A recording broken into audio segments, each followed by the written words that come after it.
Oi, seja bem-vindo à aula 2 de Mecânica do cursinho de Educação Popular. Estamos gravando essa semana porque não deu para fazer no horário normal. Então, é isso, né? Vamos falar de movimento uniforme. Eu já passei um vídeo, essa semana que passou, tem um vídeo no canal do PhysiClass sobre o tema. Depois eu vou estar mandando material também. E eu comentei já na aula sobre as atividades que eu passei no Edpuzzle e o Google Forms, que era para vocês terem respondido, né? Um número pequeno até que respondeu. Mas ainda dá tempo, pelo menos o Google Forms, de você dar uma olhada lá e responder. Muito importante para me planejar as próximas aulas. Então, dito isso, vamos à aula. O movimento uniforme é um movimento simples e que a gente não costuma ver todo dia, porque ele tem uma peculiaridade com relação à aceleração. No movimento uniforme você não tem nenhum tipo de aceleração. Essa é a principal característica dele. Mas eu não vou ficar só jogando informação aqui facinho para você de forma bem simples. Eu vou começar diferente, eu vou começar por uma questão para explicar esse conteúdo. Ou seja, aprendendo na prática. E a questão é o seguinte: nós temos dois estudantes, o Tiago e a Paula. O Tiago ele é do Rio de Janeiro e a Paula é de São José dos Campos. As duas cidades estão aqui no mapa ao lado, tá? E eles resolvem se encontrar. E cada um sai da sua cidade no mesmo instante, para poder se encontrar. E essas cidades elas estão a uma distância de 340 quilômetros uma da outra.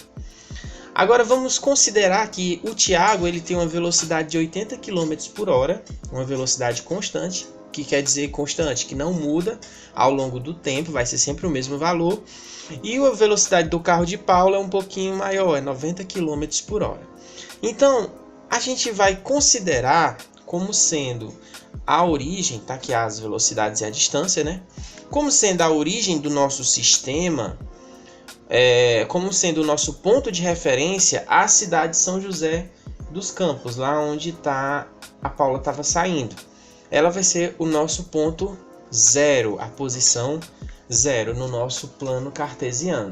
Eu coloquei aqui esse plano cartesiano, mas eu quero que vocês notem que o movimento ele só acontece em uma dimensão, somente no eixo X. Esse ponto aqui, as coordenadas desse vermelho e desse azul, elas só existem no eixo X, ele não tem coordenada Y.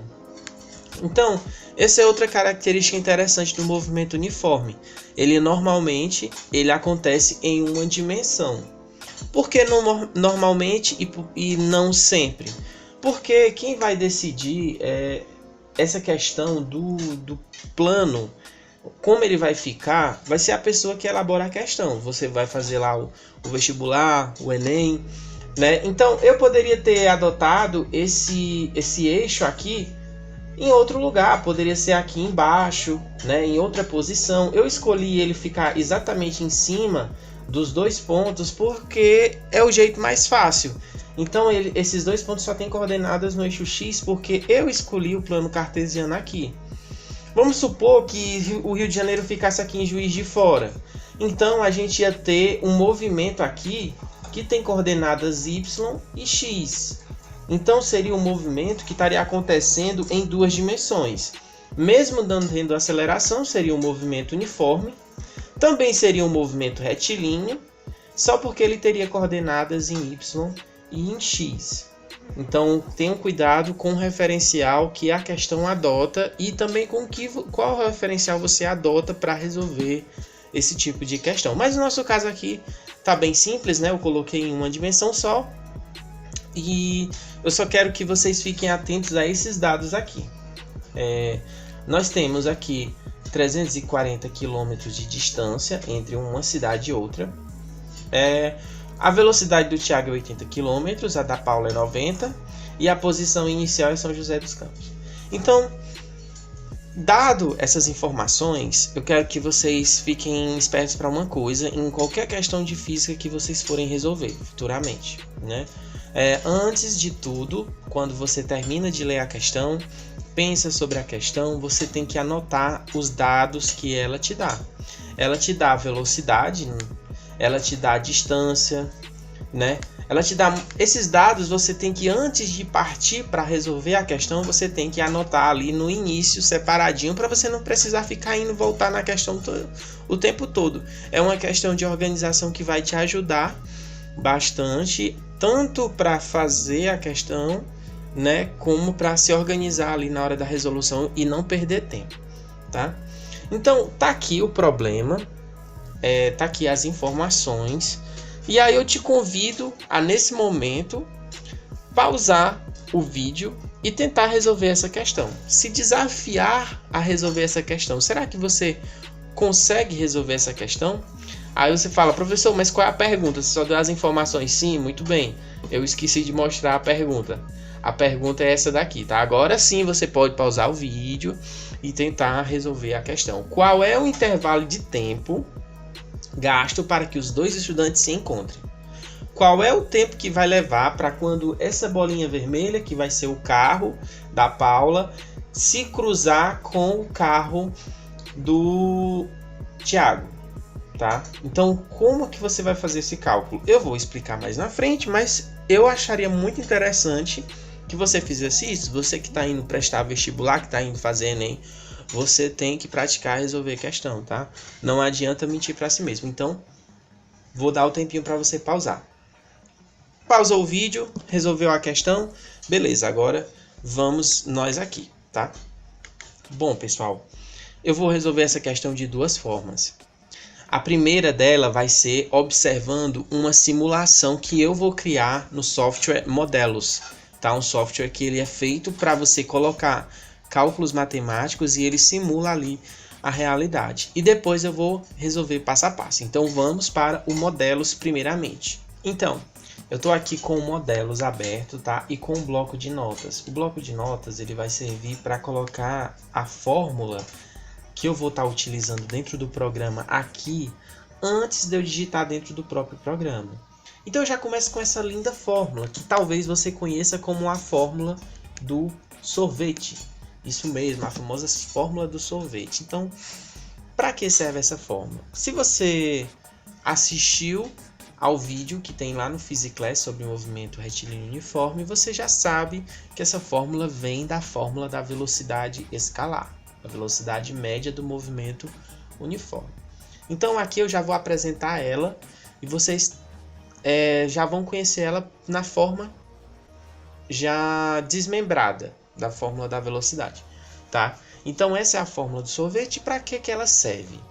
Bom, essa fórmula, como vocês podem ver aqui, a gente tem espaço final, posição final, ela vai ser igual ao espaço inicial mais a velocidade vezes o tempo. Então, trazendo lá para o nosso problema, o espaço final seria a posição onde o carro da Paula encontra o carro do Tiago.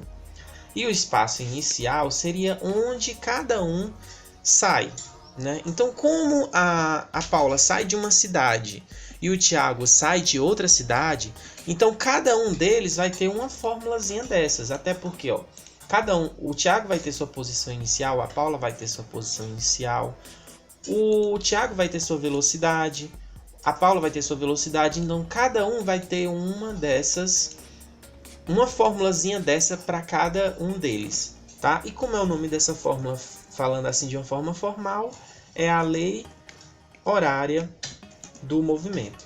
Ela vai te dar a posição do objeto que você está estudando em função do tempo. Ah, eu quero saber em que lugar da estrada a Paula vai estar depois que tiver passado 1 hora. Você consegue saber pela essa fórmula. Ah, eu quero saber se o Tiago já atingiu a distância de 300 km. Você sabe usando essa fórmula. Então, é para isso que ela serve. E por que nós vamos usar ela? Porque nós vamos criar uma animação aqui no Modelos que nos dá a posição dos carros deles em função do tempo. Então, eu vou começar criando essa fórmula aqui para a Paula, tá? Então, a posição final da Paula vai ser o que a gente ainda não não sabe.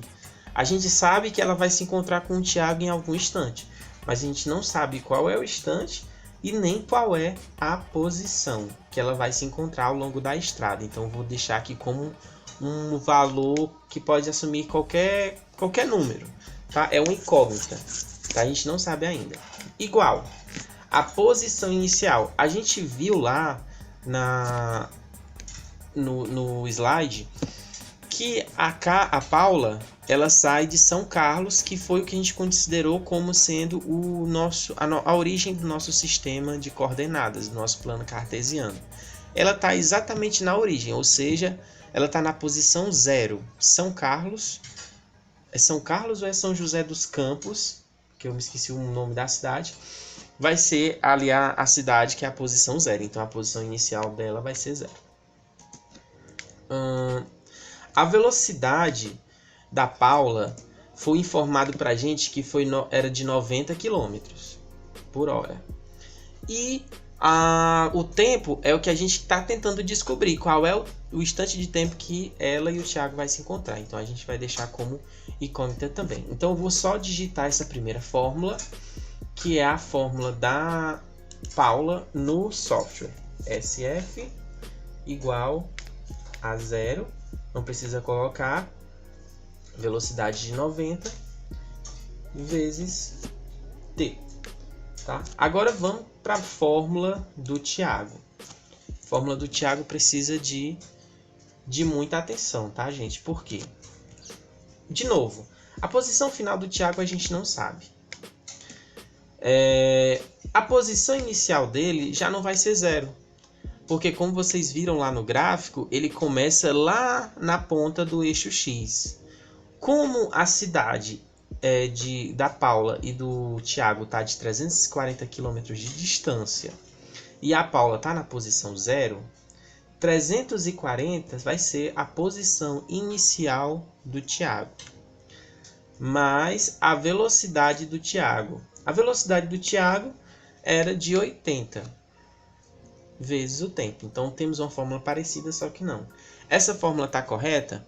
Não está correta porque o carro de Paula estava indo lá no desenho do slide para a direita. E o carro do Tiago estava indo para a esquerda. Ou seja, as velocidades estão indo em direções diferentes. Então, uma delas terá que ser positiva e outra negativa. Como a gente escolheu ali o sistema de referências do jeito que estava lá no slide, você pode voltar e dar uma olhadinha. Naquele sistema, a velocidade do Tiago vai ter que ser negativa. Então, nós temos aqui a fórmula horária, lei horária do movimento do Tiago. Então, eu vou mais uma vez passar isso aqui pro Modelos, tá? Bom, então agora que eu já coloquei a fórmula aqui no cantinho, as duas fórmulas, a do Tiago e da Paula, tá? Chegou a hora de colocar a minha animação, tá? Então, eu vou só colocar aqui o gráfico aqui na tela, tá? O gráfico ele já estava aparecendo as duas fórmulas, as duas leis horárias do movimento, mas vamos colocar passo a passo. Primeiro eu vou aqui em animação e vou adicionar uma partícula que ela vai obedecer a uma das fórmulas, a que eu escolher, tá? Primeiro eu vou colocar a partícula que vai representar a Paula. Aqui eu vou na coordenada X e coloco para ser o meu SF, que foi aqui a posição, que representa a posição da Paula em função do tempo. No Y, como não tem movimento na direção do Y, eu posso colocar simplesmente 0, tá? Então, se eu der play aqui, ele vai me mostrar o movimento como se fosse a Paula navegando lá na estrada, tá? Esse aqui. Ó. Então, a partícula vai se movimentando aí com uma velocidade constante igual a 90 km por segundo, tá? Só que aqui numa escala um pouco menor. Então, reseto aqui. Para ficar mais bonitinho, eu posso selecionar o que eu quiser. Pode ser, por exemplo, um pássaro. Se eu quisesse, olha como ele corre. Na verdade ele voa, né? Então, mas no caso a Paula tá andando de carro. Então vamos ser realistas aqui e vamos colocar o carro da Paula. Ok? Bonitinho aqui. Agora vamos colocar uma partícula para representar o nosso querido Tiago. Tá? Então vem aqui, tento colocar mais ou menos alinhado, tá? Os dois sistemas de coordenadas para ficar parecido. Já vou colocar o carro, que vai ser muito parecido com o da Paula. No eixo X eu coloco para ele obedecer a fórmula ST, que é a do Tiago mesmo. E no eixo Y eu coloco 0, porque não há deslocamento no eixo Y. Então, olha que bacana, quando eu dou play, o que acontece?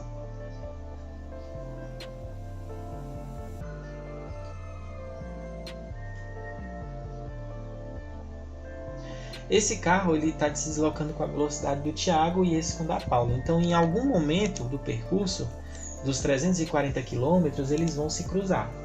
Ou seja, nesse instante aqui que um passa pelo outro. Para mim saber o instante exato, eu vou usar o gráfico. Eu venho aqui no gráfico, resetar a animação, e coloco aqui para ele aparecer a fórmula da Paula, a fórmula e a fórmula do Tiago, com cores diferentes para poder ficar mais fácil de vocês diferenciarem. Então olha agora no gráfico como que vai ser a dinâmica aqui.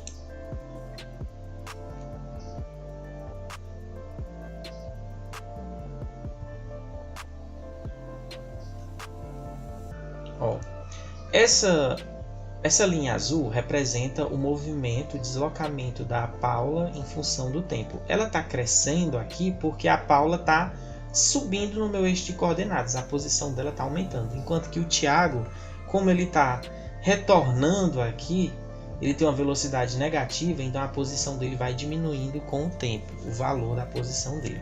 E tem esse momento em que as duas funções se cruzam, que é exatamente no momento em que os dois carros se cruzam, que as posições deles são iguais. Vou tentar pausar quando estiver bem próximo. Tá? Ó, o momento em que os carros se cruzam é o momento que as funções se cruzam. Se você observar aqui, talvez não dê para você ver porque é muito pequeno, mas aqui nesse instante aqui, ó, de tempo t, aqui em cima dessa linha, os dois carros vão se cruzar. E se você olhar aqui para o eixo X, que é o eixo do tempo, você vai ter um instante t igual a 2. Então eu já posso dizer que quando tiver passado um valor de tempo 2, os carros vão se cruzar. Ah, professor, esse tempo é 2 minutos, 2 segundos, 2 horas. Bom, na apresentação, logo mais, eu vou estar mostrando para você qual é o valor desse tempo, qual é a unidade de medida dele.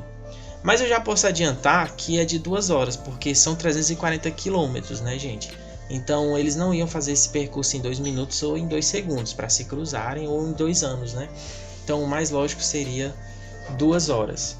E aí, como atividade, eu vou deixar também para você tentar fazer aí, encontrar qual é a posição em que os dois se encontram, os dois carros se encontram. Pronto, então agora nós vamos resolver matematicamente esse problema.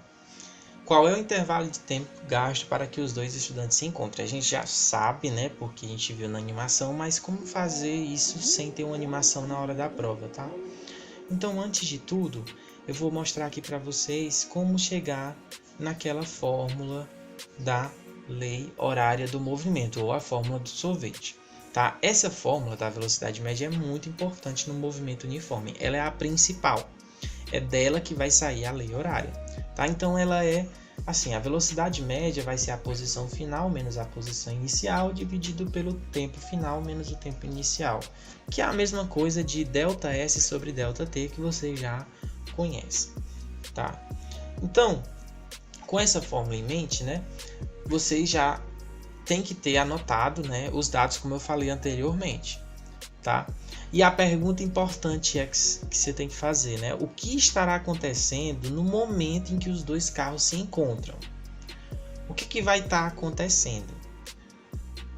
o que vai ser igual, o que não vai ser, qual é a grandeza que você vai conhecer, qual você não vai conhecer no momento em que os dois se cruzam. Então, primeiro, o tempo ele vai ser o mesmo para os dois carros, então não importa qual é a posição do trajeto, os carros sempre vão estar com o mesmo instante de tempo que a gente vai estar contando, porque os dois saíram da cidade ao mesmo tempo, tá? Outra coisa, a posição da Paula e a posição do Thiago vão ser as mesmas. No instante que os dois se cruzam, eles vão estar exatamente na mesma posição. Então, SP é igual a ST. Outra informação importante, tá?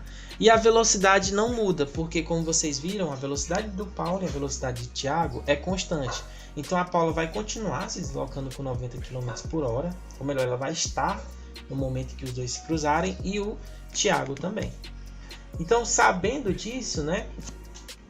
Sabendo que os dois vão estar na posição, a gente vai precisar encontrar o instante de tempo que vai acontecer. Ou seja, a gente sabe a posição, quer saber o tempo. Qual é a fórmula que relaciona a posição e o tempo? Bom, eu já falei para vocês, né? É a fórmula do sorvete, a lei horária do movimento. Aqui eu mostrando como se chega nessa fórmula. Você começa, parte da velocidade média, e considerando que o instante inicial que você começou a medir foi igual a zero, esse termo vai desaparecer, vai ficar só SF menos SI dividido por TF. Que eu posso passar esse TF multiplicando para o outro lado, vai ficar dessa fórmula aqui, que vocês estão vendo. A variação de S é igual a V vezes T. E como eu estou interessado em trabalhar com a posição final, eu isolo a posição final, passando a posição inicial para o outro lado, somando, vai ficar desse jeito. Aqui eu só inverti, né? Troquei os lados, né? Que eu posso fazer isso. Então fica assim para ficar mais interessante, porque esse valor que eu estava querendo isolar. Então, essa é a lei horária do movimento. E é com ela que eu vou trabalhar. Então, aqui é como eu fiz naquele momento para vocês no bloco de notas. A posição da Paula vai ser a posição inicial 0 mais 90t. Já expliquei por quê. E a do Paulo vai estar desse formato, tá? Como o instante de tempo em que os dois vão se cruzar, a posição deles vai ser a mesma, então eu posso igualar essas duas fórmulas. Porque ST é igual a SP. Igualando a fórmula da Paula com a fórmula do Thiago, eu vou ter que 90t é igual a 340 menos 80t. Aqui embaixo, tá? Aí tudo que eu vou precisar fazer é isolar o t, porque é o que eu quero calcular. Então, o 80t passa para esse lado, somando, fica 170t igual a 340. O t fica sozinho desse lado, 340 divide por 170 e pronto, temos t igual a 2, exatamente como a gente viu lá na animação que eu fiz para vocês. Então, agora vem a parte importante, que é descobrir o que esse t vale, né? Como 340 era a distância entre as duas cidades e ele estava em quilômetros, eu coloco aqui a unidade de medida do 340, tá? O 170 ele estava me dando a soma das duas velocidades, e duas velocidades somadas vai ser a mesma quilômetro por hora. Então eu tenho quilômetro dividido por quilômetros por hora na unidade de medida. Tudo que eu preciso fazer aqui é essa divisão de fração.